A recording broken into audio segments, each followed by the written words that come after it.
सभी छात्रों का स्वागत सामाजिक विज्ञान संसाधन एवं विकास कक्षा 8वीं का अध्याय चौथा भूगोल कृषि भाग 4। अभी एक आपको एक विस्तृत और बड़ा या आप खेत देख रहे हैं।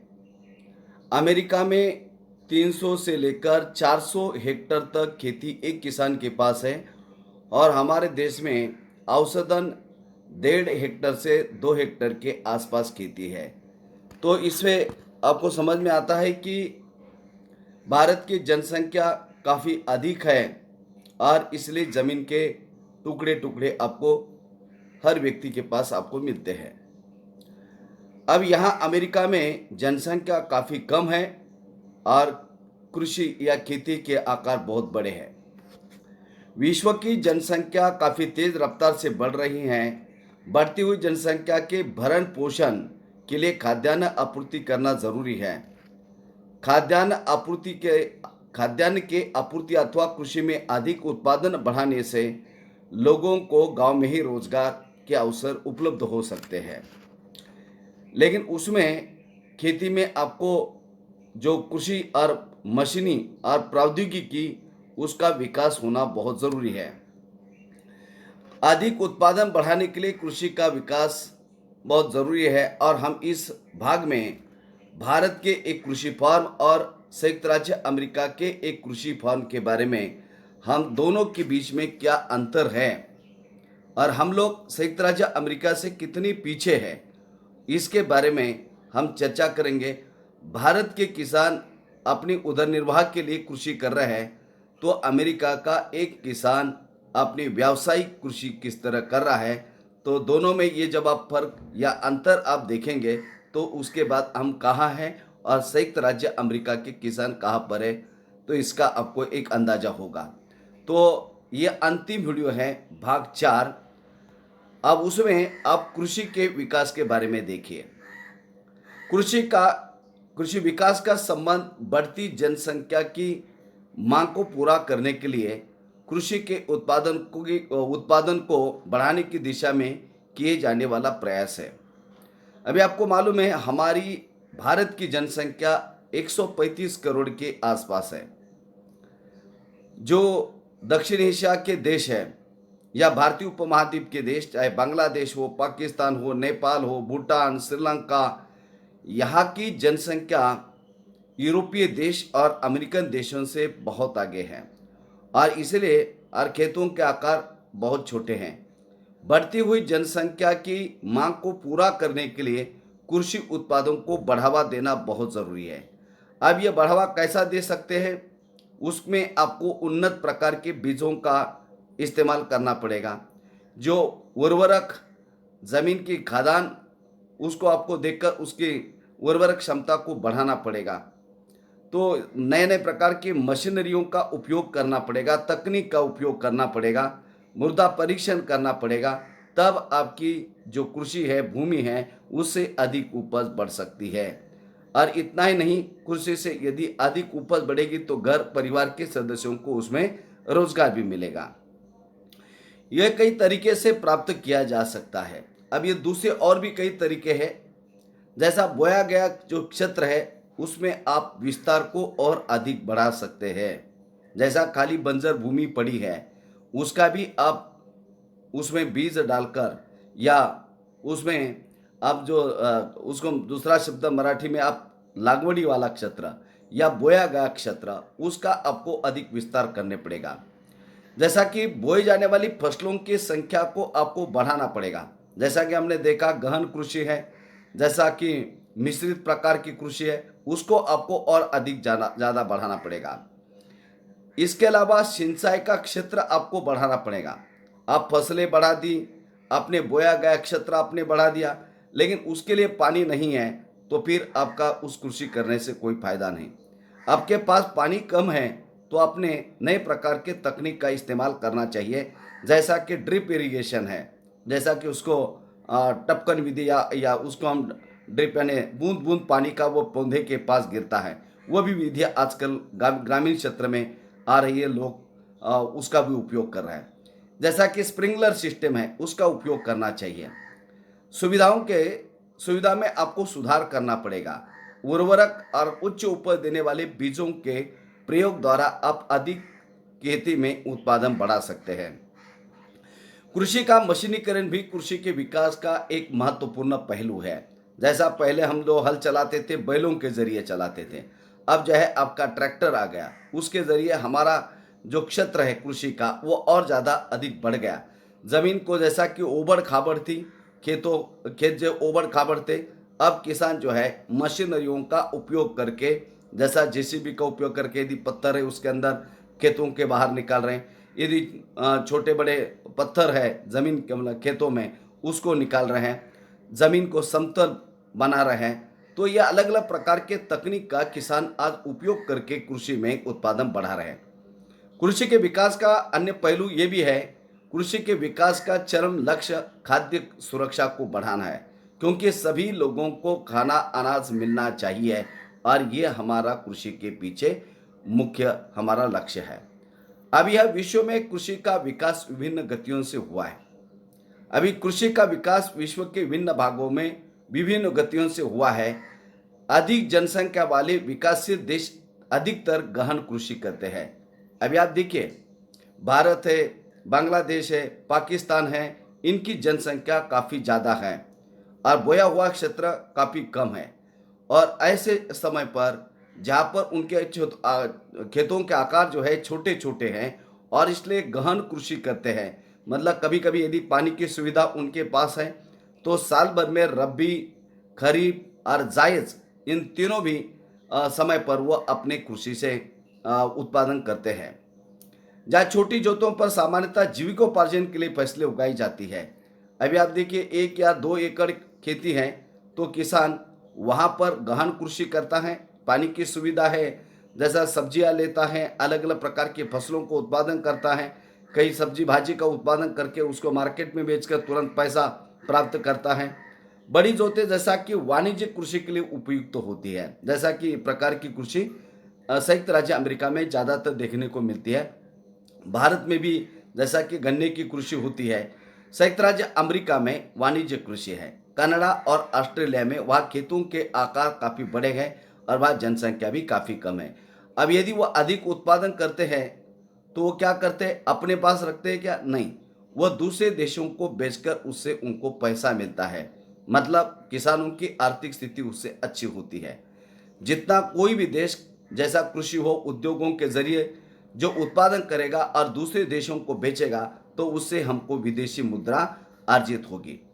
अभी हम जैसा कि एक अमेरिका और दूसरा संयुक्त राज्य अमेरिका, इन दोनों के वस्तुस्थिति के साहित्य अध्ययनों की सहायता से विकासशील और विकसित देशों की कृषि के विषय में हम जानने की कोशिश करते हैं, क्योंकि भारत हमारा विकासशील देश है। अभी हमारा पूरी तरह से विकास नहीं हुआ है। हमारी अर्थव्यवस्था ज़्यादातर कृषि पर निर्भर है। जैसा संयुक्त राज्य अमेरिका की अर्थव्यवस्था ये उद्योगों पर आधारित है और दूसरा ये विकसित देश है, इनकी आर्थिक स्थिति काफ़ी मजबूत है। अभी आप देखिए खाद्य सुरक्षा क्या है। खाद्य सुरक्षा तभी बनी रहती है जब सभी व्यक्तियों को क्रियाशील और स्वस्थ जीवन जीने के लिए आहार की आवश्यकता और प्राथमिकता के आधार पर समय हर समय पर्याप्त सुरक्षित और पौष्टिक खाद्य पदार्थ की सुविधा उपलब्ध हो। अभी देखिए हर आदमी, कोई आदमी को खाना नहीं है तो वो काम नहीं कर पाएगा, उसका स्वास्थ्य ठीक नहीं रहेगा। तो हर व्यक्ति को पर्याप्त सुरक्षित पौष्टिक खाद्य पदार्थ की सुविधा मिलनी चाहिए, उसी को हम खाद्य सुरक्षा कहते हैं।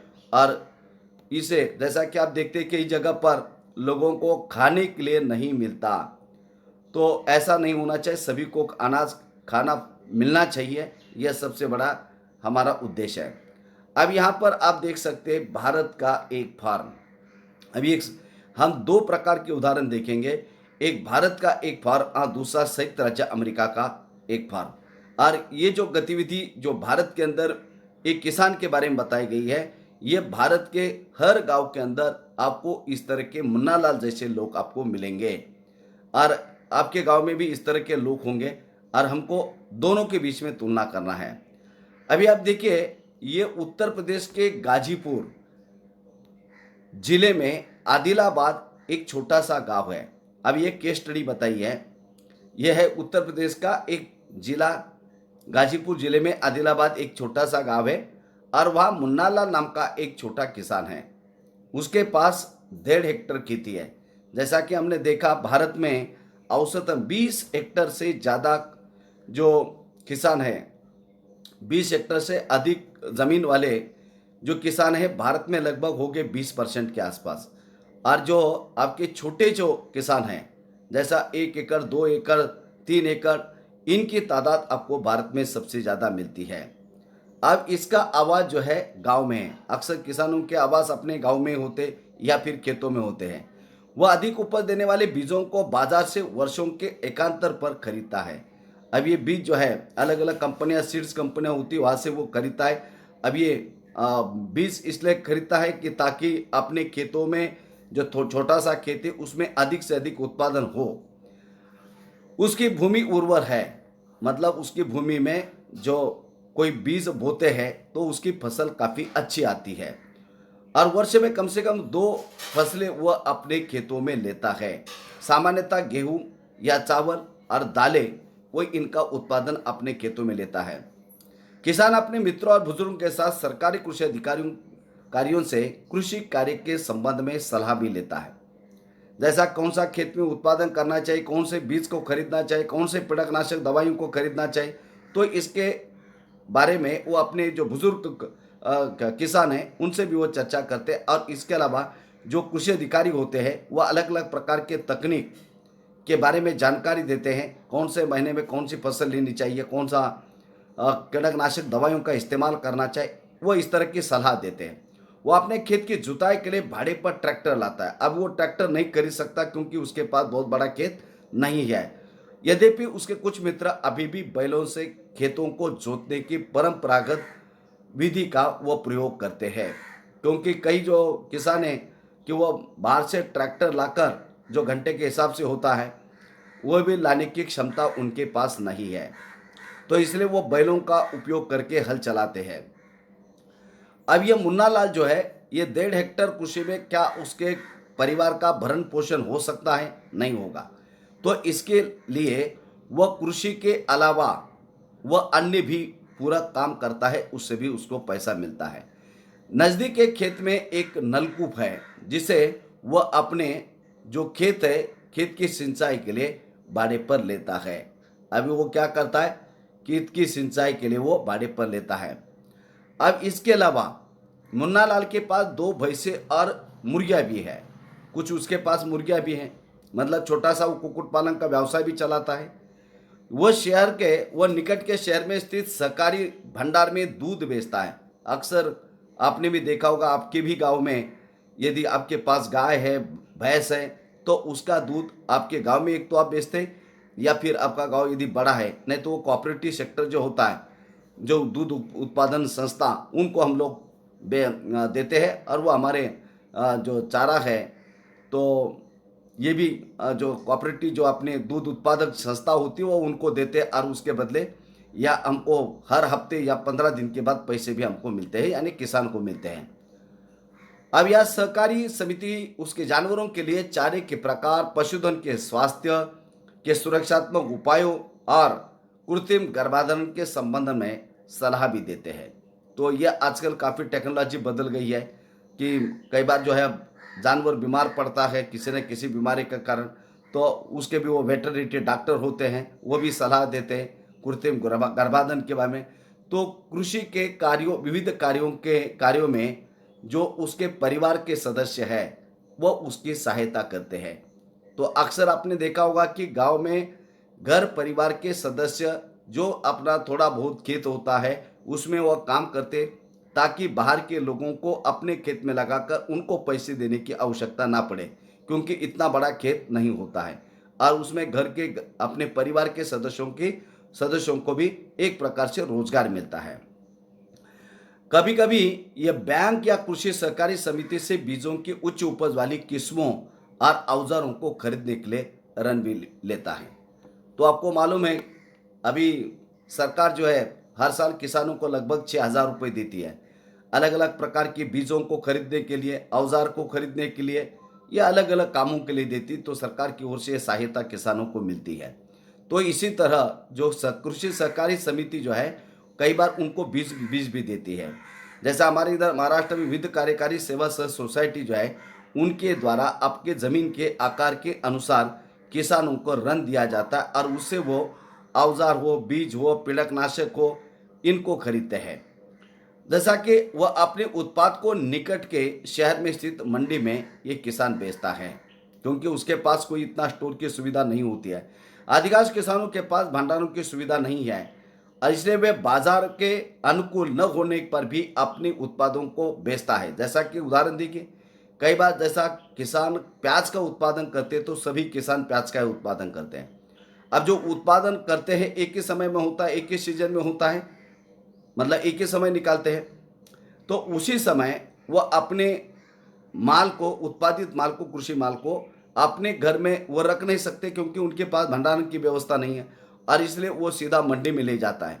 अब जब सभी किसान अपनी उत्पादित माल को मार्केट में ले जाएंगे तो क्या होगा, जब मांग और पूर्ति का सिद्धांत, जब बड़े पैमाने पर आपकी वहाँ पर माल इकट्ठा होगा और डिमांड इतनी नहीं होगी लोगों की, तो ऑटोमेटिकली उसका भाव जो है नीचे चला जाता है। तो इस तरह की किसानों की कहानियों के बारे में आप थोड़ा बहुत सुना भी है और आपके घर परिवार के सदस्य भी किसान हैं, तो ये समस्या आपको मालूम है। तो इस तरह हम लोग कम पैसे में कभी कभी अपने कृषि उत्पादित चीज़ों को मंडी में बेच देते हैं और किसान ने जितनी लागत लगाई है उतना पैसा उसको नहीं मिल पाता है और जो है फिर किसानों के सामने गंभीर समस्या निर्माण होती है, क्योंकि उसने पहले से पहले निवेश उसमें, पैसा उसमें लगाया होता है। तो हाल ही के वर्षों में सरकार ने भंडारण की सुविधाओं के विकास के लिए भी इस तरह के कदम उठाए हैं। अभी आप देख सकते हैं, एक भारत के किसान की ये खेत आप देखिए, ये खेत जोतते किसान को देखिए, यह बैल है, ये हल चला रहा है और काफ़ी मेहनत करता है किसान। और इतनी मेहनत करने के बाद यदि उसको कृषि फसल उत्पादन में कम से कम घर परिवार का उधर वहाँ भी नहीं होता है, तो फिर जो किसान बड़ा दुखी होता है बेचारा। और आगे आगे हम क्या बताएं, भारत के खेत को आप देखिए, जैसा कि ऐसे ऐसे भाई भाई लोगों में अलग अलग बड़े खेतों के आकार के छोटे छोटे टुकड़ों के खेत आपने देखे हैं। तो ये भारत के खेत आप देखिए, और अमेरिका का भी खेत आपको आगे मैं दिखाऊंगा।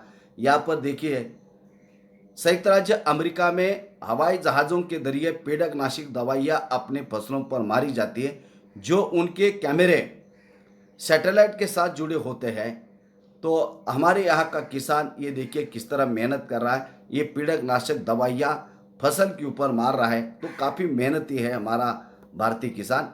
अभी हम लोग देखेंगे संयुक्त राज्य अमेरिका का एक फार्म, ये देखना बहुत ज़रूरी है, तब आपको पता लगेगा कि हम कहाँ पर हैं और अमेरिका कहाँ है। यह संयुक्त राज्य अमेरिका में एक फार्म औसत आकार भारतीय फार्म की तुलना में बहुत बड़ा होता है। जैसा कि एक संयुक्त राज्य अमेरिका में एक प्रारूप फार्म का आकार 250 हेक्टेयर से भी अधिक होता है। कल्पना करिए आप, हमारे पास औसतन एक किसान के पास 1.5 हेक्टेयर खेती है और वहाँ पर एक औसतन एक जो फार्म होता है किसान का, वह 250 हेक्टेयर से भी बड़ा होता है। और यहाँ पर सामान्यतः किसान अपने खेत में ही रहता है। अब वो मक्का, सोयाबीन, गेहूँ, चुकंदर, ये फसलों को वह उगाता है। हम यहाँ गेहूँ, ज्वार, बाजरा, चावल, मक्का जो अपने खेत है उनसे उत्पादन करते हैं। संयुक्त राज्य अमेरिका के मध्य पश्चिम में स्थित आयोवा, जैसा कि हमने अब गाजीपुर के आदिलाबाद गांव के बारे में हमने स्थिति, शहर का गांव का एक हमने एक किसान की स्थिति को हमने देखा। अभी हम लोग यह संयुक्त राज्य अमेरिका के मध्य पश्चिम में स्थित आयोवा राज्य के एक किसान जो होरन के पास, उसके पास 300 हेक्टेयर भूमि है। औसतन 250 हेक्टेयर है, लेकिन उस किसान का जो केस स्टडी के हमने रूप में लिया है, जैसा मुन्ना लाल का उत्तर प्रदेश का गाजीपुर के आदिलाबाद जो गांव का रहने वाला है, तो उसका उदाहरण लिया तो उसके पास 1.5 हेक्टेयर खेती है। तो यहाँ पर उसके पास 300 हेक्टेयर खेती है। वह अपने खेत में मक्का तब उगाता है जब वह आश्वस्त हो कि मृदा और जल संसाधन इस फसल की आवश्यकता को पूरा कर देंगे। अब उसमें मृदा, वो मृदा परीक्षण करता है। हमारे यहाँ मृदा परीक्षण कहाँ होती है आप बताइए? जो बहुत बड़ा किसान है, हो सकता है वो अपनी मृदा का परीक्षण करता है, उसमें क्षार कितने बढ़ गए, कितने कम हो गए, ये हमको भी पता नहीं होता। लेकिन हम लोग परंपरागत तरीके से खेती करते हैं, और उसमें जब तक उसके खेतों में उसको आशंका आश्वस्त नहीं होता कि मैं यदि यह फसल बोऊंगा तो मेरे खेत में पानी अंत तक मतलब जब तक वह फसल खड़ी है उसमें पूरेगा, तब तक वो अपने खेत में किसी प्रकार के फसल का उत्पादन नहीं करता। अब यह फसल को नुकसान पहुंचाने वाले जो पीड़कों पर नियंत्रण के लिए, अभी आप यहाँ देख सकते हैं कितना बड़ा विशाल का एक खेत है। ये अमेरिका के किसान का खेत आप देख सकते हैं कितना बड़ा है। 200 हेक्टर, 250 हेक्टर, 300 हेक्टर, बहुत बड़े बड़े खेतों के आकार है। और हमारे खेतों के आकार बहुत छोटे छोटे, वो भी एक दो भागों में बटे हैं। अभी आप यहाँ देखिए संयुक्त राज्य अमेरिका का एक फार्म, ये किसान का घर आप देखिए, ये उसके भंडारण की सुविधा है, उसके जैसा अलग अलग प्रकार के मशीनरियों का वो उपयोग करता है। या गेहूं की खेती आप देख सकते हैं उस किसान की। और वो उसका जो घर का जो कंप्यूटर है वो उपग्रह के साथ यानी सैटेलाइट के साथ जुड़ा हुआ है। वो देखता है घर में बैठकर कि उसके कौन से खेत जो है अभी फसल काटने पर है, कौन सा निराई पर है। तो ये पूरा जो है आधुनिक प्रकार के तकनीक का इस्तेमाल करके वहाँ के किसान खेती करता है। वो अमेरिका का, संयुक्त राज्य अमेरिका का किसान उपजीविका अथवा उदर निर्वाह के लिए खेती नहीं करता। वो एक व्यावसायिक, ये व्यवसाय ही बड़ा उद्योगपति उसको हम कह सकते हैं, वह व्यावसायिक खेती करता है। अभी आप देखिए कितना बड़ा खेत है। अभी आप देखिए समय समय पर वह मृदा के नमूनों का मृदा परीक्षण प्रयोगशाला में जांच के लिए भेजता है, और उसमें पर्याप्त पोषक है या नहीं। यह परिणाम जो होरण को वैज्ञानिक उर्वरक कार्यक्रम की योजना बनाने में मदद करता है। वह गवर्नमेंट भी योजना तैयार करती है कि खाद्यान्न के जो मृदा के नमूने उसको चेक करना है, क्षारता के प्रमाण को देखना है।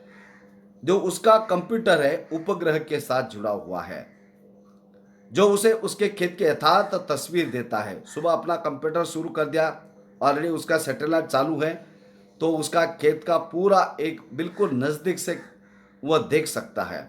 रासायनिक उर्वरकों और कीटनाशकों का आवश्यकता अनुसार प्रयोग करने में उसकी मदद करता है। मतलब कहाँ पर आपके छोटे छोटे जीव जंतु उन फसलों पर हो गए हैं और उससे फसल को नुकसान हो सकती है, तो वो भी उस सैटेलाइट कैमरा अपने लगे हुए अपने खेत के ऊपर है, तो वो अपने घर में बैठे कंप्यूटर पर देखता है। जैसा हम लोग क्या करते हैं, हमारे खेत में घूमते हैं, कहाँ पर हमारी खेत फसल की कटाई अभी होने वाली है, जैसा कि कहा हमारा जो फसल को जो है उसमें अलग अलग प्रकार के जो कीटनाशक का प्रभाव प्रादुर्भाव उसके ऊपर हुआ है, उसको हम लोग देखते हैं। लेकिन अमेरिका में वहाँ किसान को ऐसा पूरे खेत में घूमने की जरूरत नहीं।